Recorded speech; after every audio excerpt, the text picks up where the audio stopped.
Bismillahirrahmanirrahim and Assalamu alaikum students. I hope you all would be fine. Today I am going to teach you English 9. Okay students, so kindly open the book students. Students last videos में आप लोगों को जो link भेजे गए उसमें आप लोगों ने उसको पढ़ लिया होगा, समझ लिया होगा, ठीक है। उसके बाद आज जो है आज हम चैप्टर की मैं आपको एक इंस्ट्रक्शन गाइडलाइन दूंगी। इंस्ट्रक्शन गाइडलाइंस भी जिसमें आप लोग you people will be able कि आपके बोर्ड के लिहाज से कौन सी चीज़ इंपॉर्टेंट है और कौन सी चीज़ इंपॉर्टेंट नहीं है, और जो करने वाली है वो आप लोग करोगे। और मज़ीद अगर आपको इसमें कोई डिफ़िकल्टी होती है, मज़ीद आप अपनी ग्रामर को स्ट्रॉन्ग करना चाहते हैं, तो do refer your second book, that is your English grammar book. Okay, that is your English grammar and composition for grade 9 and 10. Let me show you people, this is actually that book. You people can be familiar with that. Okay, so आप उससे आराम से कर सकते हैं। लेकिन start लेते हैं। सबसे पहले आपका चैप्टर है students chapter number 11 noise in the environment. इसके अंदर क्या हुआ कि आप लोगों को जो ये ग्लॉसरी है, ग्लॉसरी आप लोगों ने एक दफ़ा देख लेनी है। ग्लॉसरी चूँकि साथ साथ लिखी है इसलिए I am not going to solve it, आप लोगों के पास सॉल्व फॉर्म में है तो आप देख लो। Distracts mean to disturb, immense mean huge, mushrooming mean growing, excessive means extreme, patrolling means guarding, insomnia means sleeplessness means in lack of sleep. Okay, उसके बाद irritant है, annoying है। सो ये आपके बोर्ड के में जो है इससे जो है सिनोनिम्स आते हैं कि वो क्या है, ठीक है। उसके बाद स्टूडेंट्स अगर आप पेज पे देखिए, पेज नंबर 115 कम्प्रीहेंशन ये नहीं आता बच्चों स्टूडेंट्स आपके पेपर में, सो कैन लीव इट। फिर जब आप स्कूल आएंगे तो हम ये एक आपकी जर्नल प्रैक्टिस के लिए कर लेंगे। ओके, उसके बाद स्टूडेंट्स आप लोगों की क्वेश्चन आंसर्स हैं, आंसर द फॉलोइंग क्वेश्चन, ये आपको नोट्स फॉर्म में प्रोवाइड कर दिए जाएंगे। सो ये भी स्टूडेंट्स आपको अवेलेबल होंगे, आप स्कूल के एडमिन ऑफिस से कलेक्ट कर सकते हैं। उसके बाद जब सी है पैराग्राफ्स हैं, ये पैराग्राफ्स ये भी आपके बोर्ड के लिहाज से नहीं आते। उसके बाद जो आपके बोर्ड के लिहाज से इंपॉर्टेंट चीज़ है that is your synonyms. Okay, that synonyms होता क्या students, let me tell you today about synonyms. Synonyms means synonym हमेशा एस है ना स्टूडेंट्स, तो याद रखिएगा इसका मतलब सेम मीनिंग। क्या होता है? Same meaning. ओके, जैसे डिस्टर्ब, डिस्टर्ब का मतलब है इंटरप्ट, या ठीक है, interrupt is the most suitable word. Sometimes it can be use in the form of breakup. Okay, कि डिस्टर्ब कर दिया उसने मेरा जो मदर के साथ रिलेशनशिप था, इस तरह जो भी रिलेशनशिप होगा तो आप कहेंगे कि उसने डिस्टर्ब्स किया, ठीक है। फिर बात रैपिड, रैपिड मीन फास्टली या स्पीडी। ओके, अनमॉनिटर्ड, अनवॉच्ड, अनचेक्ड, अनचेक्ड या वॉच की सेंस में आता है। सो अनमॉनिटर्ड जो है वो आपको कहता है। आप उस सिनोनिम्स तक, ये पैराग्राफ देखने की जरूरत नहीं है आपको, जस्ट आपने इसके सिनोनिम्स पता हो। नॉइजेंस क्या होता है स्टूडेंट्स? नॉइजेंस होता है एक्सट्रीम पेन को कहते हैं, ठीक है। पायरेसिंग, पायरेसिंग कहते हैं कटिंग या स्टिच को भी बाज़ औक़ात कहते हैं, ठीक है। फिर उसके बाद स्टूडेंट्स सेकंड क्वेश्चन है how many words you can form from these words, ये आपके पेपर में नहीं आते। ओके, फिर उसके बाद स्टूडेंट्स नेक्स्ट पेज पे ये ट्रांसलेशन डिवाइसेस है, ये भी बस स्टूडेंट्स आपके पेजेस पेपर्स में नहीं आते। उसके बाद स्टूडेंट्स आप लोगों की एक्सरसाइज है, तो ये एक्सरसाइज जो है आप लोगों को इम्प्रोप्रिएट वर्ड्स जो है इंसर्ट करने होंगे। लेकिन उससे पहले मैं आपको ट्रांसलेशन डिवाइसेस का थोड़ा सा आइडिया दे दूँ, so that you people can be more familiar with that. Okay, so जो मोर फेमिलियर है उसके लिए मैं आपको बता, अच्छा आप लोगों को ट्रांसलेशन डिवाइसेस जो है उसका मेन जो है पता होना चाहिए। ऐसे फ्रेजेस होते हैं जो कनेक्ट करते हैं आपकी राइटिंग को, जैसे कि आप लोगों ने कंजक्शंस में पढ़ा था स्टूडेंट, जो ट्रांसलेशन डिवाइसेस हैं जैसे कंजक्शंस में पढ़ा था ना, दो चीज़ों को कनेक्शन जोड़ा था, ठीक है। लेकिन इसमें क्या होता है, ट्रांसलेशन डिवाइसेस होते हैं दो पैराग्राफ्स या दो सेंटेंसेस को ज्वाइन करते हैं, ठीक है। ऐसा ये पेपर में डेफिनेशन के सेंस में नहीं आता, ये जस्ट आप लोग के जो वर्क है उसमें इन कंप्लीशन के सेंस में आता है। जैसे कि बी पार्ट है इसका, question number first, it was announced that doctor salaries would be increased. So आपके पास तीन ऑप्शंस गिवन है, एज अ रिजल्ट, सर्टेनली या and. So this increase, so as a result, क्योंकि बता दिया गया कि डॉक्टर की सैलरी इंक्रीज करेंगे कब, एज उसको एक्सप्लेनेशन देंगे स्टूडेंट्स, तो आप एज अ रिजल्ट लिखेंगे, ठीक है। Amjad is an excellent teacher dash he explains the subject matters very well and makes sure that all the students understand the concept. Okay, Amjad जो है वो जो सर अमजद हैं वो एक एक्सेलेंट टीचर हैं, डैश ही एक्सप्लेन्स मीन्स कि वो उसकी क्वालिटी बताने, जैसे कि कौन सी क्वालिटी है, फॉर एग्जाम्पल। सो आपने यहाँ पे फॉर एग्जाम्पल लिखना है। Okay, Amna speaks English very well dash she does not assist her friends in learning to speak English. Okay, उसकी इंग्लिश बहुत अच्छी है, लेकिन यहाँ पे आपने क्या करना है, हाउएवर का वर्ड यूज़ करना है। क्यों? क्योंकि आप कह रहे हैं वो तो बहुत अच्छी है इंग्लिश में, लेकिन वो अपनी फ्रेंड्स को असिस्ट नहीं करती, तो हाउएवर का वर्ड यूज़ होगा। ओके स्टूडेंट्स, ओके स्टूडेंट्स, उसके बाद क्या है, थर्ड आपके पास फोर्थ है, government has levied more taxes dash the salary structure has not been improve, कि गवर्नमेंट ने जो है वो टैक्सेस पे टैक्सेस ज़्यादा कर दिए लेकिन जो डैश है वो इम्प्रूव नहीं कर सके, बट ओके क्योंकि okay so sometimes students people are confuse between conjunctions and transitional devices, लेकिन ट्रांजिशनल डिवाइस में स्टूडेंट्स ऐसा होता है कि ट्रांजिशनल डिवाइस में आप एक स्पेसिफिक रीज़न के लिए बताते हो, लेकिन जो आपकी कंजक्शन उसमें सिर्फ ज्वाइनिंग करते हो, ठीक है। Salma is a good speaker dash she also rights very well, ठीक है, सलमा एक अच्छी स्पीकर है। इसके अलावा हमने यहाँ लिखते हैं हमेशा लाइक इन उर्दू हम कहते हैं ना, इसके अलावा वो लिखती भी बहुत अच्छा है, तो इसके अलावा इन एडिशन, ओके स्टूडेंट्स। उसके बाद हम आते हैं स्टूडेंट्स क्लॉजेस पे। बहुत सारे क्लॉजेस आपने पढ़े थे, लेकिन अब जो आपकी इस बुक में आ रहा है वो आपका एडवर्ब क्लॉज है, ठीक है। एडवर्ब क्लॉज क्या है? एडवर्ब क्लॉज एक ग्रुप ऑफ वर्ड्स है स्टूडेंट्स जो कि एक एडवर्ब का टाइप काम करते हैं। What is an adverb? Adverb कोई भी ऐसा वर्ड होता है स्टूडेंट्स जो instead of a verb use कर सकते हैं या वर्ब को डिफाइन कर सकते हैं। लाइक आप कहते हो she walks, she is walking slowly, तो स्लोली क्या है? वो एडवर्ब को डिफाइन करे कि स्लोली वॉक हो रही है उसकी, ठीक है। ये यूजुअली बिगिनर के अंदर सबऑर्डिनेट कंजक्शन आप लोगों ने पीछे पढ़े थे, सबऑर्डिनेट कंजक्शन इससे पहले पढ़ चुके हैं आप लोग, लेकिन सबऑर्डिनेट कंजक्शन कौन कौन से होते हैं? जैसे कि सच एज, जो after, because, until, where, while, unless, as, when, since, if, though, and wherever, okay। सो आपने क्या करना है, सिंपल आपके पेपर में क्या आता है, MCQs फॉर्म आपके आते हैं कि अंडरलाइन हुआ तो आपने बताना होता है, ठीक है। लेकिन अब जैसे हमसे क्वेश्चन की डिमांड है कि अंडरलाइन करनी है adverb clause in the following sentence, encircle भी करना है सबऑर्डिनेटिंग कंजक्शंस को, okay. You may sit wherever you like, see wherever ये आपका सबऑर्डिनेटिंग कंजक्शन हो गया, और वेयर एवर यू लाइक ये आपका as a whole adverb clause हो गया, ओके स्टूडेंट्स। फिर बाद सेकेंड आप देख लें, he will pass if he, see if subordinating conjunction, he works hard आपका एडवर्ब क्लॉज। नीचे जो 3 है इसकी आप खुद प्रैक्टिस करेंगे और आपको यहाँ पे दिया हुआ भी है, सो आप इसको इजीली कर सकते हो, ओके। उसके बाद students on the next page number 119 you have supply suitable adverb clauses. Adverb clauses supply करने हमने मीन्स पुट करने हैं according to your choice, okay. ये आपकी अपनी मर्जी, आप कुछ और भी ऐड कर सकते हैं, लेकिन जो मैंने किया I am going to tell you. Nobody likes him, कोई उसको लाइक नहीं करता, dash, because he is a dirty boy, okay, because he is a bad boy, because he is not doing his work properly, okay। so आप कुछ भी लिख सकते हो, okay students। she sings exactly dash, exactly किसकी तरह करती है, like her, as her mother, as her father, so आप लिख सकते हो और बाकी आप खुद से इसको फिल कर सकते हो, okay students। After that students ये सबऑर्डिनेटेड कंजक्शन को सेंटेंसेस में यूज़ करने आपके पेपर में नहीं आते। उसके बाद क्या जो नेक्स्ट है वो आपके पेपर में आइडेंटिफिकेशन आती है। क्लॉजेज जो है वो आपको ये जो आइडेंटिफाई करना है और आपको बताना है कि कौन सा क्लॉज जो है ये है। उसके बाद student before starting that let me tell you people about independent clause and dependent clause. अब ये डिपेंडेंट और इंडिपेंडेंट क्लॉजेस क्या होते हैं? एक होता है मैन क्लॉज, ठीक है, जिसको डिपेंडेंट क्लॉज कहते हैं, और एक होता है इंडिपेंडेंट। इंडिपेंडेंट मतलब देखें जिसमें एग्जाम्पल से आपको बता रही हूँ, आसिफ प्लेज हॉकी। अगर देखें आसिफ प्लेज हॉकी तो देखिए अगर आप वैसे सेंटेंस लिखें स्टूडेंट्स तो अगर आप वैसे सेंटेंस लिखें स्टूडेंट कोई मसला नहीं है, बिल्कुल कंप्लीट सेंस दे रहे हैं आपको पूरे का पूरा। जब कंप्लीट सेंस दे रहा हो तो वो इंडिपेंडेंट क्लॉज है।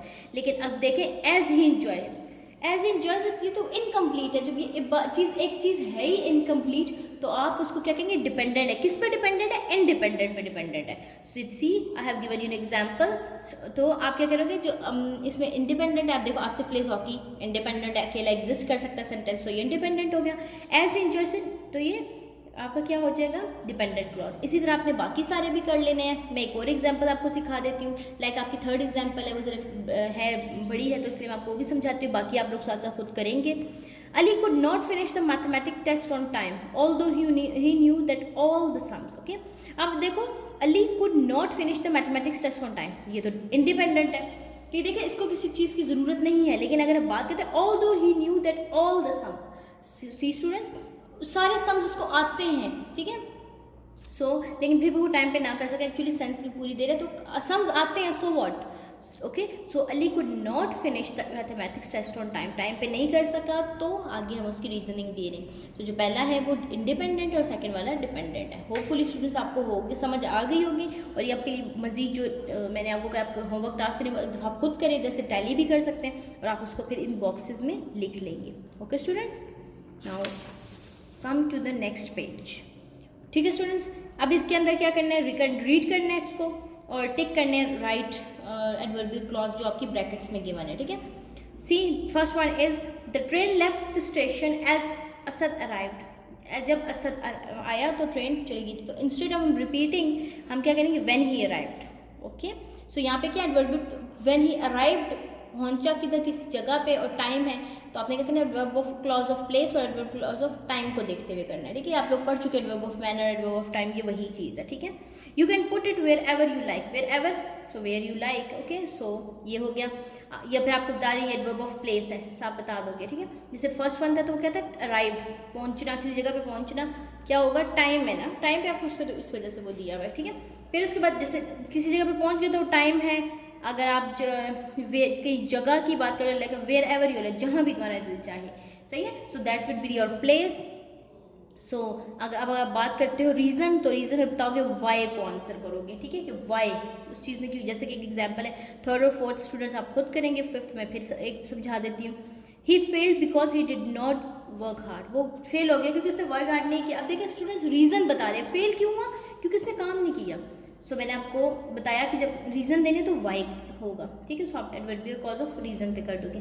सो 3 मैंने आपको बता दिया, 2 आप करेंगे खुद और उससे टैली भी कर लेंगे, ओके स्टूडेंट्स। उसके बाद है कि आप यूज़ ऑफ कॉमा करते हो जब आप, ताकि जब आपको डिपेंडेंट क्लॉज को अलग करना होता है मैन क्लॉज से। ये डिपेंडेंट और मैन क्लॉज मतलब इंडिपेंडेंट क्लॉज की बात कर दी जा रही है कि जब आप डिपेंडेंट और इंडिपेंडेंट को अलग करते हैं तो आप किस तरह करते हैं, by use of a comma. Like आप जैसे कि डिपेंडेंट क्लॉजेज जो है mostly while, as, though, because, since, if, after, before और अंटिल, ठीक है। सो ये आप लोगों ने करना है। फिर उसके बाद जैसे मैं इसकी एग्जांपल दे दूँ, इसकी एग्जांपल देखें, व्हाइल आई वाज ईटिंग, जब मैं खा रहा था, द डोर बेल रैंग, तो बेल बजी। इसको हम कैसे लिख सकते हैं, the doorbell rang while I was eating, ठीक है। सो देखा, ज्वाइन करके लिख दिया। ऊपर जो था कॉमा से हमने सेपरेट किया हुआ था, ठीक है। उधर हम बताया कि सेपरेशन कैसे होती है, लेकिन अगर आप यूज़ करते हैं तो व्हाइल आप यूजुअली यूज़ करके उसको कर सकते हैं, ओके। ये बाकी आप रीड कर लीजिए, कोई प्रॉब्लम होते हैं तो आप इजीली कर सकते हैं और टैली भी कर सकते हैं, ठीक है। फिर नेक्स्ट क्वेश्चन ये है कि आपने इनकरेक्ट या करेक्ट करना है, कॉमा लगाना है करेक्ट सेंटेंस के आगे। अगर पहली सेंटेंस की बात की जाए, because Alia missed her school bus, she was late for her school, miss school bus, comma, she was late, ये तो ट्रू सेंटेंस है। Second one is also true, कहाँ कॉमा आना है, कम्स होम, तो होम के बाद कॉमा आना है। थर्ड वाला इज रॉन्ग क्योंकि इसके अंदर हो ही नहीं सकता। जब when it rains I will bring an umbrella for school, तो व्हेन इट रेन्स, रेन्स के बाद fifth one is also false, okay. फिर राइटिंग स्किल्स है स्टूडेंट्स, ये ऐसा पेपर में नहीं आती, लेकिन आपकी पैराग्राफ राइटिंग आती है, और ये पैराग्राफ राइटिंग आप कोई भी छोटी से लिख सकते हो। और इसके अलावा आपकी जो दूसरी बुक्स है उसी से आती हैं, जो आपको मैंने अभी बुक दिखाई है, रेफर की है, और आप लोग स्टार्ट से पढ़ते आ रहे हैं स्टूडेंट्स। ये आपकी जो बुक है इंग्लिश ग्रामर एंड कंपोजिशन, इसको देख लें, ठीक है। इंग्लिश ग्रामर एंड कंपोजिशन इससे आता होता है, और इसी से आप लोग इस बुक को, इसको जो पैराग्राफ्स है उसको याद कर लेंगे, ठीक है। उन्हीं पैराग्राफ्स में से पैराग्राफ होता है। फिर उसके बाद एप्लीकेशन लिखनी है, एप्लीकेशन का मैं पैटर्न बता देती हूँ, और लेटर आप लोग, लेटर भी आप उसी से याद करेंगे, ओके स्टूडेंट्स, क्योंकि आप लोग की बुक है तो इसी से। इस बुक का काइंडली पेज नंबर, जो लेटर्स हैं वो लेटर्स आपने ओपन कर लेने हैं सिंपली, ठीक है। इधर लेटर से आपने देख लेना स्टूडेंट्स, ये लेटर लिखा हुआ है इधर से, ये सब जो लेटर्स आपके पास गिवन है इसी में से आता है। आपको मैं एक दफ़ा इसका एक शायद दिखा देती हूँ, ये लेटर्स हैं आपके, इनमें से देख के कोई भी लेटर, आप सारे लेटर्स को याद कर लो क्योंकि इसी में से ही लेटर्स आते हैं। सो आप इसको इस बुक से लेटर देखने की ऐसा कोई ज़रूरत नहीं है, लेकिन उसका जो पैटर्न है, पैटर्न इसी तरह जैसे उन्होंने बताया हुआ है, ठीक है। पैटर्न मैं आपको एक दफ़ा देख देती हूँ, बता देती हूँ। जैसे देखें, कैंसिल लिखेंगे, examination hall city ABC 8.B.C. ठीक है। फिर डेट लिखेंगे, डेट पर डॉट आ जाएगा। फिर उसके बाद अगर आपने स्कूल की मैम को लिखना है तो आपने क्या करना है, डियर सर एंड मैडम, और इसके बाद ये चीज़ जो है आपने स्किप करनी है, ओके। उसके बाद डियर सर नीचे आप जो है वो लिखेंगे, लेकिन अगर फॉर्मल लेटर है, लाइक किसी बड़े बंदे को लिखना है, उसमें सब्जेक्ट लिखते हैं, और नहीं तो बाकियों में नहीं लिखते। फिर लास्ट में सिंसियरली और नीचे XYZ आप लिख देते हैं, ओके। फिर जब इंशाल्लाह आप स्कूल आएंगे तो उस पर भी आपको बताया जाएगा स्टूडेंट्स। उसके बाद आपका चैप्टर नंबर 12 है, लास्ट चैप्टर है आपको, इसकी ऑलरेडी सेंड कर दी गई हैं 3 days to see। इसकी मैं जर्नल आपको जो रिव्यू क्वेश्चन आंसर है वो दिखा देती हूँ। Come to the page number 127, ये क्वेश्चन आंसर्स आपको सॉल्व फॉर्म में मिल जाएंगे। सेकंड पेज नंबर जो है आपका 128 स्टूडेंट्स, 128 पेज पे इसमें से कुछ भी नहीं आता। उसके बाद वोकैबलरी है, वोकैबलरी का जो है वो आपका इंपॉर्टेंट सेक्शन है। इंपॉर्टेंट सेक्शन किस लिहाज से मैं आपको बता देती हूँ, क्योंकि इसमें सिनोनिम्स आते हैं, ठीक है। सबसे पहले बच्चे sluggish, sluggish means lethargic, indolent, fatigue, थका हुआ, लेजी, ओके। फिर क्वेयर है, क्वेयर का मतलब होता है शेक, ओके। फिर एनिमेट, एनिमेट का मतलब होता है लिविंग भी होता है या एनिमेलियस है इसके एक्चुअली ड्राइव होता है। एनिमेट का मतलब लिविंग होता है। पैनोरामा, पैनोरामा सीन को कहते हैं, ठीक है। फिर बॉयंट है, बॉयंट को जो कहते हैं फ्लॉटी को कहते हैं। फिर वह डॉर्मेंट है, डॉर्मेंट का मतलब होता है आपका स्लीपिंग या डॉर्मेंट स्टेज को एक्चुअली कहते हैं, डॉर्मेंट या इनएक्टिव। फिर मैनीफोल्ड है, मैनीफोल्ड मतलब डिफरेंट टाइप्स, ओके। फिर उसके बाद कन्वर्जन्स हैं, कन्वर्जन्स होते हैं रिलिंग, WHRILING रोलिंग, ओके। फिर क्लेडियोस्कोपिक या क्लेडियोस्कोपिक क्या होता है कि क्लेडियोस्कोपिक मतलब एक रैपिड चेंज आता है, ठीक है। एपिक्यूरियन है, एपिक्यूरियन जो होता है फूडी को कहते हैं। इम्पेंडिंग जो है एमिनेंट को कहते हैं, ओके स्टूडेंट्स। उसके बाद जो है एनसर्कल करना है ऑप्शन जो रिलेट करता है टेक्स्ट को, ठीक है। तो अपने टेक्स्ट को बताना, टेक्स्ट के मुताबिक बताना है कि कौन सी चीज़ क्या रिलेट कर रही है। अपेरेंटली मीन्स, अपेरेंटली मतलब जैसे कि ये 3 ऑप्शंस दिए हुए हैं, आपने बुक के हिसाब से करने। Obviously as it appears, clearly तो एज इट अपीयर्स। फिर उसके बाद है डिफरेंट, ठीक है। मैनीफोल्ड मीन्स, मैनीफोल्ड का मतलब है डिफरेंट टाइप्स भी हो सकता है, मैनी लेयर्स भी हो सकता है, ऑब्जेक्ट भी हो सकता है, लेकिन ये बी ऑप्शन करेक्ट नहीं है इसका। Different types, as I told you, इसका डिफरेंट टाइप्स, ओके। फिर उसके बाद जो क्वेश्चन सी है वो नहीं आता। फिर कंडीशनल है, कंडीशंस क्या होता है स्टूडेंट्स, ये आप लोगों को बताना ज़रूरी है क्योंकि आपके पेपर के लिहाज से इंपॉर्टेंट है एज MCQ पार्ट के लिए, ठीक है। कंडीशनल जो होता है वो जब हम किसी चीज़ के बारे में बात करते हैं और एक्सपेक्ट नहीं करते, इमेजिनेटिव चीज़ को आप लोग कंडीशनल टाइप 2 कहते हैं, इमेजिनेशन। जैसे कि आप कहते हैं कि अगर हम प्रेजिडेंट होता इस यूनिवर्सिटी का, एक स्कूल का प्रेजिडेंट होता तो मैं ये करता, तो that is your imagination, that is your conditional, ठीक है। फिर स्टूडेंट्स काइंड्स ऑफ सेंटेंसेस की बात की गई है। काइंड्स ऑफ सेंटेंसेस क्या होते हैं? काइंड्स ऑफ सेंटेंसेस जो होते हैं अकॉर्डिंग टू द स्ट्रक्चर देखे जाते हैं। जैसे कि सबसे पहला जो है आपका वो है सिंपल सेंटेंस। जैसे कि मेन क्लॉसेज जो होते हैं वो अकेले जो होता स्टैंड करे तो वो सिंपल, मतलब सिंपल है छोटे से एक सेंटेंस। जैसे most of us talk life for guaranteed, see example, बाकी अब एग्जाम्पल्स देख लीजिएगा। फिर एक कंपाउंड सेंटेंसेस, कंपाउंड सेंटेंसेस वो होते हैं जिसमें 2 या 2 से ज़्यादा क्लॉज, लाइक एक इंडिपेंडेंट क्लॉज है, एक डिपेंडेंट क्लॉज, ओके। जैसे he is rich, independent clause, yet he is not happy, see conjunction भी आ रहा है उसके अंदर, ठीक है। सो ये चीज़ आपने देख लेनी है। फिर बाकी एग्जाम्पल भी देख लें। फिर उसके बाद स्टूडेंट्स कम्प्लेक्स सेंटेंसेस है जिसके अंदर 1 या 1 से ज़्यादा मेन क्लॉज होता है और सबऑर्डिनेटेड क्लॉज भी मौजूद होते हैं, 1 या 1 से ज़्यादा, ओके। जैसे एग्जाम्पल्स आपको गिवन है स्टूडेंट्स, आप एग्जाम्पल देख लें। एक एग्जाम्पल मैं आपको बता देती हूँ। It is the same old story of not being grateful, main clause आपका आ गया। So for what we have until we lost it, ये सबऑर्डिनेटेड क्लॉज होगी, ठीक है। फिर उसके बाद ये कंडीशनल्स हैं, ये आपने खुद फिल करने हैं, क्यों? क्योंकि इसमें आपको खुद ही बताना है। If I were the education minister, अगर आप एजुकेशन मिनिस्टर होते, फिर बस सेकंड में अगर आपको डिग्री होती, थर्ड में dash you would get position, अगर मैं ये कर लेता तो मेरी पोजीशन आ जाती। तो वो क्या करना है, you have to write over here, okay. So ये आपने खुद कंप्लीट करने हैं। फिर उसके बाद स्टूडेंट्स मैंने आपको टाइप 2 बता दिया कि अगर आप टाइप 2 कंडीशंस में आपको बताया कि इमेजिनेशन है तो आपने यहाँ पे उसको अपने लिहाज से कंप्लीट करना है। जैसे कि ये सॉल्व हुआ हुआ है, आप एक दफ़ा इसको देख लो। If you have not drunk water from the well, अगर आप पानी नहीं पियोगे तो you would not have fallen it, अगर लाइक मतलब वाटर ना लिया होता वहाँ से तो गिरने का चांसेस ना होते, ठीक है। सो ये आपने कर लेने हैं। फिर आप एक दफ़ा फिर उसके बाद इससे टैली कर सकते हैं। फिर उसके बाद जो डी ऑप्शन है ये कोई आप छोड़ दीजिएगा स्टूडेंट्स। फिर ई ऑप्शन, ई आपके पास क्वेश्चन है। ई में क्या आपने बताना है, ये कंपाउंड है, सिंपल है। सी पहले 2-3 मैं करवा देती हूँ, पहले 3 मैं करवा दी, बाकी आप खुद करेंगे। He come to see me but I was not present at home, तो see he comes to see मी, मुझे देखने आया, एक clause, but I was not, एक आपका कंजक्शन भी बीच में आ गया तो ये आपका कंपाउंड हो गया, सही है। फिर बस सेकेंड है she wrote an article in the newspaper, कोई कॉमा नहीं है, कोई कुछ ऑर्डिनेटिंग कंजक्शन नहीं है, तो ये सिंपल आ गया आपके पास, ठीक है। फिर उसके बाद students identify hyphens and dashes, hyphen और डैशेस करनी है। जैसे आपको पता है हाइफन जो जैसे देखें, this is the injured woman is 35 years old, ठीक है। तो आपने इसमें बताना है हाइफन। हाइफन स्टूडेंट्स एक ऐसा निशान होता है जो कि आप यूज़ करते हैं इन योर ग्रामर।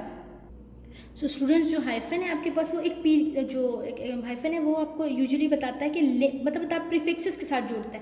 लाइक जैसे है आपके पास द इंजर्ड वुमन 35, देखिए 35 की बात आ गई ना, जब 35 तो जब एक पीरियड का बता रहे हैं, एक टाइम का बता रहे हैं, तो उसमें क्या कहना है आपने, ये डैश है। और अगर जब कोई स्पेसिफिक चीज़ आ जाए कि आप उसकी क्वालिटी बता रहे हो तो वो हाइफन होगा आपके पास, ठीक है। तो ये डैश और हाइफन में ये फ़र्क है स्टूडेंट्स। अब जैसे मैं बता दिया कि अगर आपको टाइम स्पेसिफिक चीज़ बता दी जाएगी कि 35 नंबर्स बता दिए तो डैश यूज़ कीजिएगा, आपके दिमाग में हिंट बना लें। और अगर आपको कोई एक चीज़ का बता रहे हैं, रीज़न बता रहे हैं, रीज़न मतलब उसकी कोई क्वालिटी बता रहे हैं, ठीक है, तो वो आप करेंगे। जैसे कि अगर मैं आपको एग्जाम्पल दूँ ना स्टूडेंट्स, तो जो आप यूज़ करते हैं हाइफन, वो एक ऐसा सिंबल होता है जो थोड़ा नैरो होता है, और जो डैश होती है वो ज़रा सी बड़ी होती है। तो इस चीज़ का ध्यान रखिएगा कि ये देखिए, ये नैरो है ना, तो ये आपकी क्या हो गया, डैश। और ये जो ये हाइफन है आपका, जो ये नैरो है, तो ये आप देखिए ये बिल्कुल नैरो है। तो जब नैरो की बात आएगी ना, तो वो आप हमेशा किस में यूज़ करेंगे, आपने यूज़ करनी है ये, चूँकि आपकी बुक की प्रिंटिंग की वजह से, लेकिन नैरो हमेशा हाइफन के लिए यूज़ होता है स्टूडेंट्स,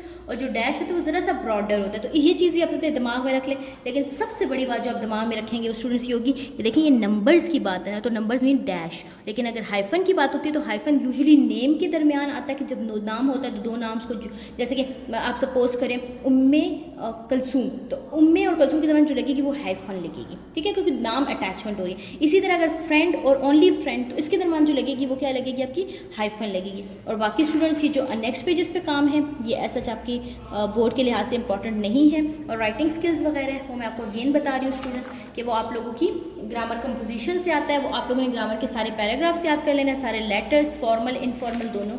और इसके अलावा जो आपकी ये रिव्यू यूनिट है, ये भी आप लोग एक दफ़ा चेक कर लें, और क्योंकि बैक से आई हुई है, और होपफुली आप लोगों का सारा काम कंप्लीट हो गया होगा। टिल देन स्टूडेंट्स, आप इस सबको याद कर लो, क्योंकि इसके फ़ौरन बाद आपकी असेसमेंट स्टार्ट हो जाएंगी। टिल देन स्टूडेंट्स, अपना बहुत ख्याल रखिएगा, पढ़ते रहिएगा। अल्लाह हाफ़िज़।